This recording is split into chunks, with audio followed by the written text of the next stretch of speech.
నా పేరు టీ ముఖ్యార్ వాచ, పెద్దపల్లి కేమడిపల్లి పోస్ట్, కదిరి తాలూకు, సత్యసాయి జిల్లా నాది.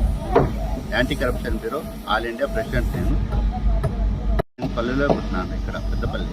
ఇక్కడ అందరితోనూ మామ, బావ, అన్న, తమ్ముడు మాత్రమే ఉన్నాను. హిందూ ముస్లిం అంతా ఒకటే అని చెప్పి మీరు చూపించడానికి గత 6 సంవత్సరాల నుంచి చేస్తున్నారు. ఏమేమి చేస్తుంటారు? రాముని అలంకరణ, మా ఏరియాలో అందరికీ బట్టలు పట్టడం, జెంట్స్కి లుంగి, షర్టు, లేడీస్కి శారీ ఇవ్వడం, భోజన అన్నదానం అన్ని చేస్తాం. ఈ సెట్టింగ్ బొంబాయి నుంచి తెప్పించాను. ఈ కార్యక్రమం 26 నుంచి 3వ తేదీ వరకు 9 రోజులు ఉంటారు. అయోధ్య నుంచి అయ్యోరు వస్తున్నారు. ఇంకా చాలా మంది వచ్చే విధంగా ఉంది. మళ్ళీ అంబాసిడర్స్ వస్తున్నారు. South Africa ambassador, Iran, Israel ambassador.